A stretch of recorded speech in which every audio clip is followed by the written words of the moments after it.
heard that before?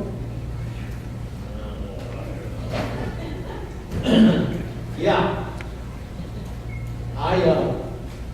I didn't know until I began to research for this sermon, but that's actually not the correct quote. That's the one that's in our culture, and that's the one that we remember so well. The eyes are the windows of the soul. But the original phrase is the eyes are the mirrors of the soul, which I thought was interesting. And what that means is that a person's feelings or thoughts are evident in the person's eyes, in the chemistry of the eyes, and the expression of the skin around the eyes, and the closing, the opening of the pupils and the eyelids. All of that is scientific.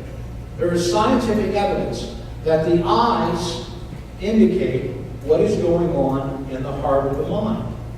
And this quotes back to an English poem entitled The Regiment of Life, but we've also found records of it in Greek history as far back as 100 years before Christ was born. The face is a picture of the mind as the eyes are its interpreter.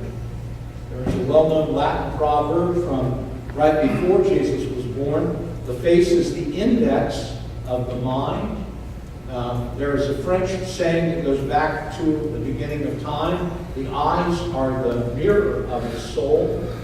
The eyes are the window of the soul. It's just a variant of that same problem. We're going to talk about eyes this morning. We're going to talk about eyes as a window of the soul. There was a gentleman named Hiram Powers who was a well-known sculptor in the 18th century who wrote, he did a particular piece of work, and he wrote this quote and attached it to the word. The eye is the window of the soul, the mouth, the door. The intellect, the will, are seen in the eye. Emotions, sensibilities, affections in the mouth. The animals look for man's intention right into his eyes. Even a rat, when you hunt him to bay, looks you in the eye. Unquote. Many years ago, when we decided that we wanted to have animals as pets, we started with cats. And I, like everything else I do, I read up on how one has a cat in the house and raises a cat. I didn't want an unbehaved animal in the house. And one of the things I learned was, if you look the cat or the dog or the horse in the eyes, and you imagine in your head, you think in your head what you will do to that animal if it misbehaves, the animal somehow knows what you're thinking and responds. Look it up. Don't take my word for it. Okay? Then when we were overseas in Turkey, and we lived off the base, and we have to ride 25 minutes to the base once or twice or 4 times a day, inevitably there would be a screaming kid on that bus, and I learned, true story, Pam will vouch for this, I learned that if I looked that kid in the eyes, and I imagine taking that kid over my knee and whacking it, that's how quick that kid quit crying. It happened time and time again. Amen, Pam? Yeah. The eyes are the window of the soul. Somehow, there's a way of seeing in here, if you look carefully, in here. Okay? Intelligence gathering organizations have known for many years that one can learn a great deal about an individual and what they are thinking by studying their eyes, their eye movements, and their body posture. There is empirical evidence to back up the statement that the eyes are the windows of the souls. We're going to play a little game this morning just for fun. If you want to, you can keep track on your bulletin how many right answers you give, because I'm going to give a prize to the number of right answers. And the game is called The Eyes Have It. All right? The Eyes Have It is the name of the game. Now here's the instructions. When you look at each pair of eyes that are going to be up on the screen, there's going to be a total of 10 of them. When you look at each pair of eyes, try to decide, is the person female or male, and try to decide if they are happy, sad, angry, confused, bored, or attracted to someone of the opposite sex. All right? Now, I have a sneaking suspicion that half of this congregation is going to be a whole lot better at this than the other half. You know what I'm saying? Gentlemen are going to be clueless, I think. But we're going to find out, okay? And each time, each slide that comes up, I will repeat that. Male or female, happy, sad, angry, etc. All right? That's the first slide. Is this a male or a female? Is happy, sad, angry, confused, bored, or attracted to another person? What do you think? Male or female? Female. Female. Very good. And what kind of emotion is this woman feeling? Happy. Correct answer. She is happy. All right? How do we know that? There are no wrinkles whatsoever other than in the forehead, between the eyes and the nose, and just a little bit under the eyes. And also, the iris is a little larger than normal. That's another way of knowing that she is happy. All right? All right, number 4. Next slide. Is this a male or a female? Is this person happy, sad, angry, confused, bored, or attracted to another person? What do you think? Female. Female is correct. And what emotion is this female feeling? Anger. Anger. And how do we know that? Wrinkles. Right there. All right? And also, right in here, when the emotion of a human being is aroused, the black part gets larger than the other part. And that emotion varies. All right, may I have the next slide? Male or female? There you go, male. Happy, sad, angry, confused, bored, or attracted to another person? Happy. Very good. Very good. Next slide. You know that because of the wrinkles around the edge of that man's eyes. All right. Male or female? Female. All right. And happy, and sad, angry, confused, bored, or attracted to another person? Sad. Yeah. And how do we know that? Because if you look, I'm sorry, I'm pointing to the one you can't see. If you look right here, and right here, and right there, what do you see? Tears. You see extra. All right, so that's how we know that. All right, may I have the next one, please? Male or female? What is he feeling? Angry. Right? And males, and women already know this, but when a male is angry and he doesn't know what to do, how to process the feeling, what does he do? He looks away. He can't look directly. But all right, perfect. May I have the next one? Male or female? Happy, sad, angry, bored, confused, or attracted to another person. So if she's sleepy, what does that tell you? She's bored. That's right. We know she's bored because her eyes are her eyes are closed, right? And there's all these vertical furrows. That's right. Will this preacher ever get on? May I have the next slide, please? Male or female? Happy, sad, angry, confused, bored, or attracted to another person? Confused. He's confused. And what gives that away? This eyebrow is higher than that eyebrow. And there's this stuff going on. That's how you know confused. Next slide, please. Male or female? Happy, sad, angry, confused, bored, or attracted to another person? Say it again, Scott. She's attracted to another person. How do you know that? It's a dead giveaway. Those are wide open. All right? When a black of the eye is that wide open, it indicates one thing and one thing only. Teenagers, take note. That means that the other person is attracted to you. All right, may I have the next slide, please? Male or female? Happy, sad, angry, bored, confused, or attracted to another person? Confused. And why? Dead giveaway. Looking away. All right, I think we've got one more. Male or female? And what's he feeling? Happy, sad, angry? Yeah, he's And we know that because there's eyebrows going down and eyes are looking down. There's not any tears yet, but it's very definitely a sad face. All right. How many did you get right? Anybody get all 10 of them right? 9? 9. All right. Gold one for the lady in the back. Steve, catch this. I'm going to flip it. Oh! Not even close. How many did you get? All right. Gold coin for the lady in the front. It's not really a gold coin, it's chocolate. In my world, that's as good as gold. All right, so there's the correct answers for those of you who are keeping score.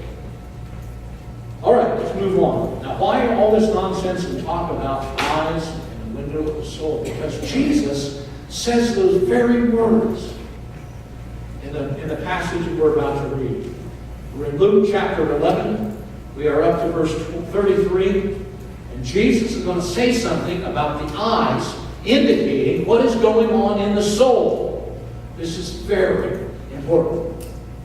Let's read together Luke chapter 11, verses 33 through 36. No one, after lighting a lamp, puts it away in a cellar or under a basket, but on the lampstand, so that those who enter may see the light.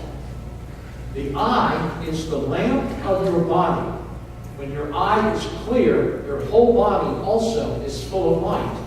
But when it is bad, your body also is full of darkness. Then watch out that the light in you is not darkness. That's a deep statement. If therefore your whole body is full of light, with no dark part in it, it will be wholly illumined, as when the lamp illuminates you with its rays.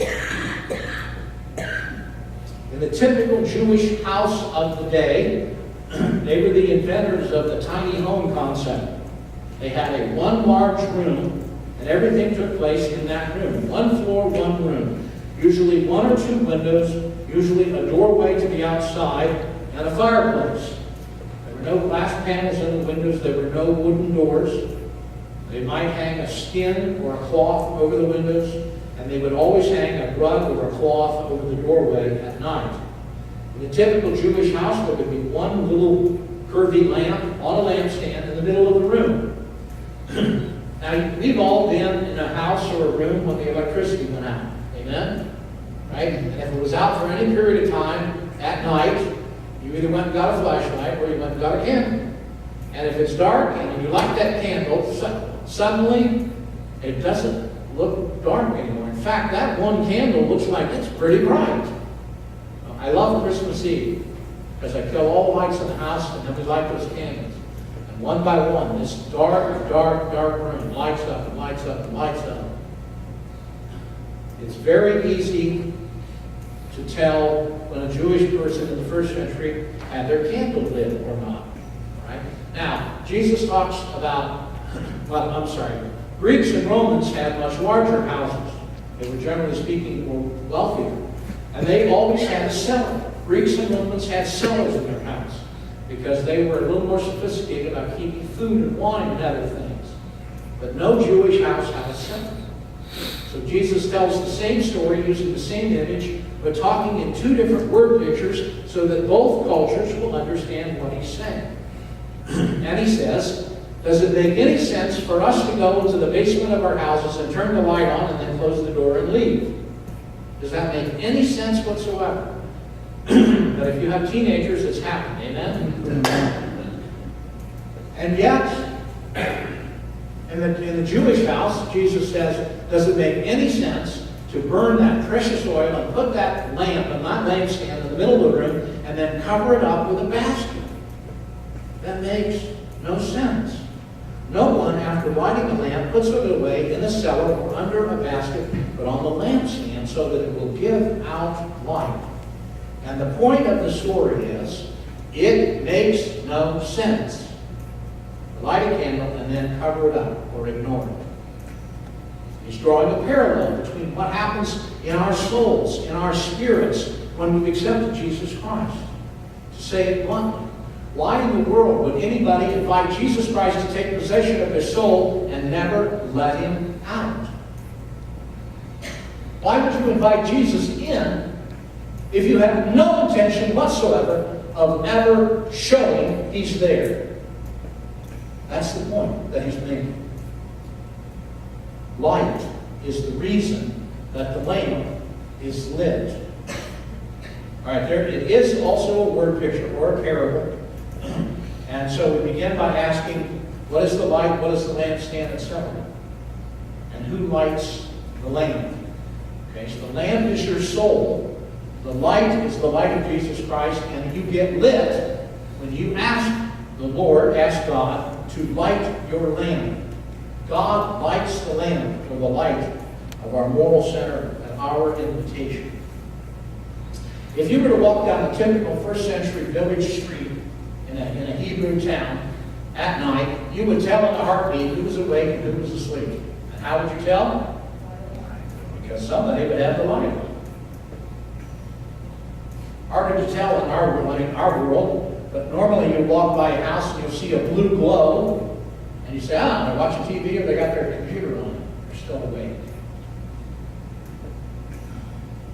Jesus says that the eyes are the windows of the soul.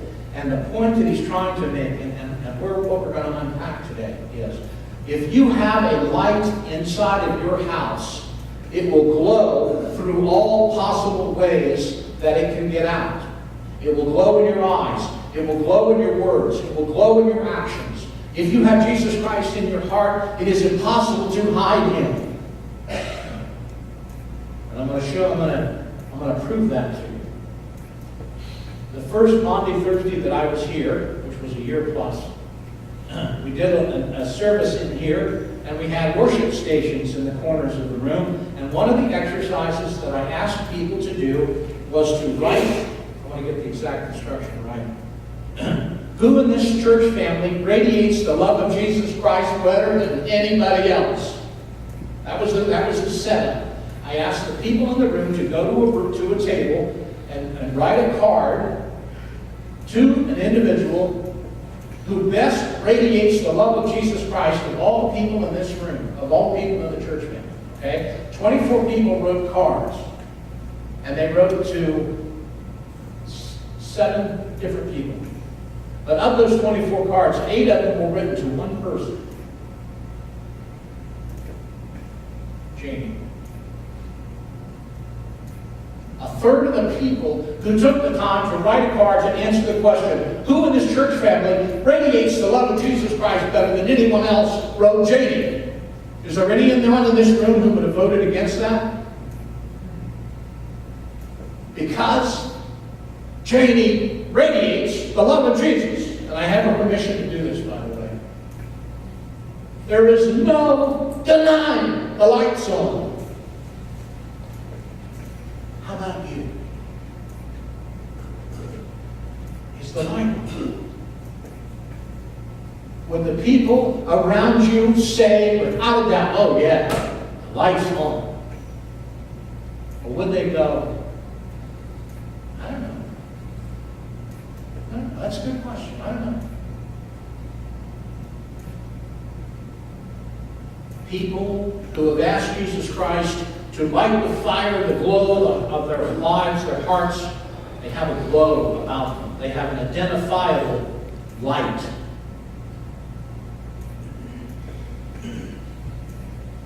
Either you have the light of Jesus Christ or you don't. The eye is the lamp of your body. When your eye is clear, your body is full of light, but when it is not, your body also is full of darkness. It's been my experience in life that people who are full of darkness are chronically angry. They are angry about everything. Everything makes them angry. I do not think it is possible to defend the proposition that someone full of Jesus Christ is chronically angry. And it's been that way. I've seen that over and over. I think that's probably true of almost all churches in America. There's at least one person who's chronically angry.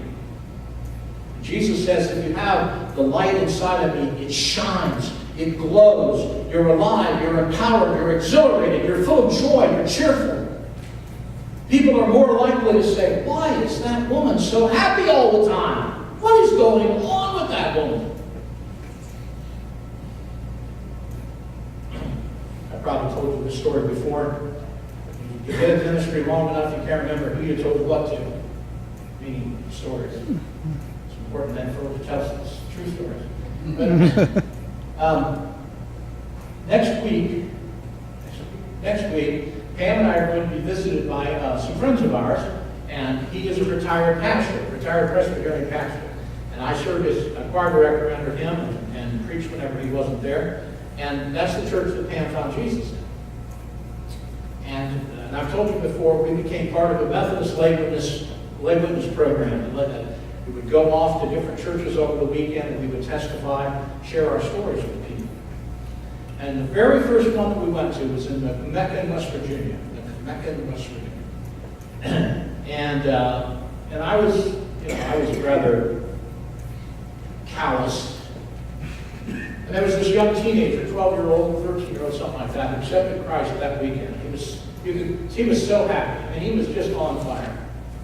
And the speaker that weekend had said, or on that Saturday, he said, we should make a habit as a church family of saying to people, Jesus loves you, and so do I. And so this young man made an effort on Saturday night during the social time before we all broke up and went home. He went to practically every person, 140 people in that church. And he said over and over, Jesus loves you, and so do I. And he was so happy, and he was so full of joy. And I was like, yeah, look at that. And he and his mother were hit by a drunk driver on the way home that night. And they both died. And God used that young man to penetrate my heart and break me and change how I approach people, to be more actively sharing the gospel of Jesus Christ and letting the love of Jesus shine. Jesus loves you, and so do I. When you have the light of Christ living in your house, it shows.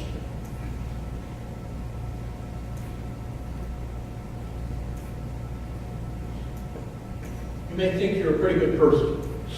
You may think you're doing pretty good. You're better than the person that you're better than most of the people who go to church. But if you don't know that you have the light of Christ, you're living in darkness.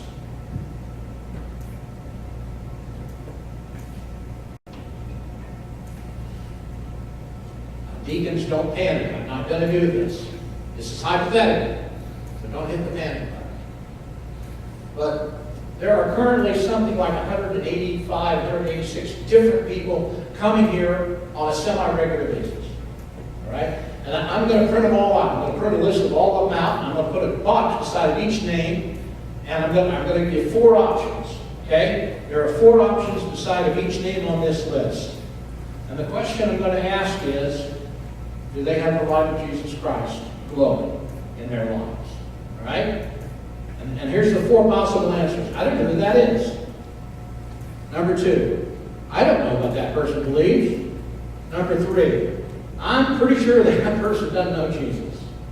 And number 4, I know that person knows Jesus. If I passed out that to all 186 people who go here, and had all 186 names on it, and then had everybody complete it, and I compiled it all, how many answers would number 4 be beside your name?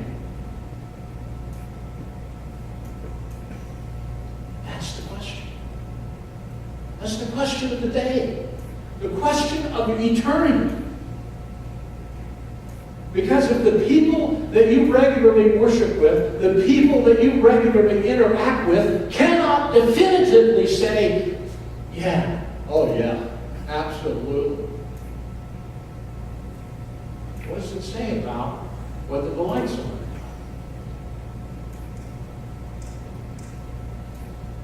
Jesus said, those who have the light of the gospel in their heart, in their lives, they will glow. They will light up the room. There will be no doubt.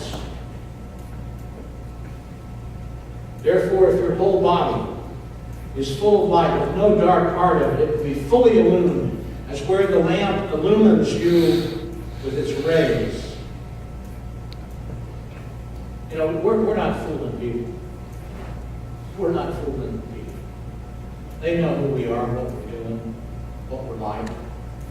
That's why I think it would be very interesting to do that survey. I'm not going to do it, just hypothetical. I want to close with a story this morning, as I often do. This is a true story. And I'll tell you right now, this one grabs me right around the throat. I cried when I typed it. I cried when I read it. I cried this morning as I read it in preparation for coming out here. So the odds of me getting through it dry-eyed are pretty slim. This is a story of a grandfather and a grandson. And like the young man was raised in a Christian home. His parents made an intense effort to take him to church and Sunday school. When he was 6 years old, they always had Sunday dinner together. The extended family always got together for Sunday dinner. So this young man, he came to Sunday dinner, and they were sitting around. He got the privilege that Sunday of sitting beside a grandpa. And he said to Grandpa, he said, "Hey, in Sunday school today they said that I have to live for Jesus. How do I live for Jesus?" And his grandpa said, "Just watch." The little boy grew up, became a teenager. As many teenagers did, he decided he would change his name from Thomas to Tom. And he rebelled, he got tattoos, he grew his hair long, he discovered motorcycles. Not that there's anything wrong with motorcycles. He joined a gang, motorcycle gang. He found out he could make a lot of money selling drugs with the motorcycle gang. That's what he did. He'd get high, he'd ride, he'd fight. Never got arrested, never wrecked the bike. But all the way through his teens, late teens and 20s, into his late 20s, that's the kind of life he led. Wouldn't call home, wouldn't answer any letters or cards that he got. And then one day, he got off his bike at a gas station to fill it up, and he saw a text on his phone. The text was from his mother. It said, "Your grandpa's dying, and he would like to see you." For the first time in many years, the kid thought, "Yeah, what the heck?" And he came home. When he got there, he got to the hospital. It was quite obvious when he got to the room that his grandfather was not doing well at all. He wasn't awake. He was just laying there. He had tubes in everywhere. The kid, 20-something, he didn't know what to say. Didn't know what to do. Never been in that situation before. He stood there. He's shifting from one boot to the other. His grandpa opens his eyes. He sees Tom standing across the room. Grandpa smiles at him and says,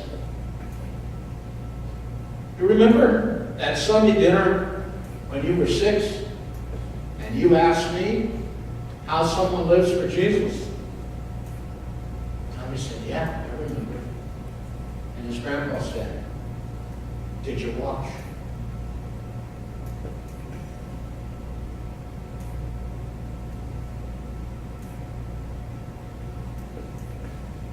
Would you and I dare say that to our children and our grandchildren?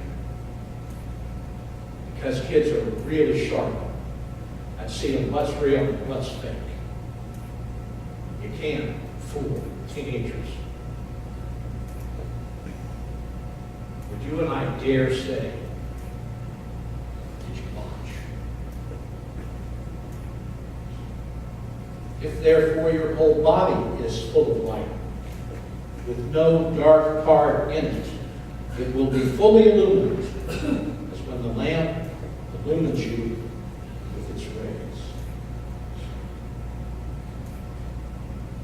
Every day people are watching us. Do they see the light on? Or do they see darkness? The Word of God for the people of God this day. Holy Father, may we understand each of us at where we are. That there's no con game involved. Who we are is seen by the people around us.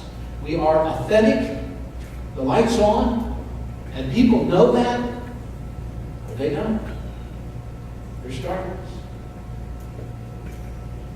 It doesn't matter where we go to church. It doesn't matter how long we've been where or what we've done or what boards we've served on. The question is, as your son so beautifully stated, is the light on? Have we invited you into our lives? Have we acknowledged our sins and asked for forgiveness and asked you to light the flame?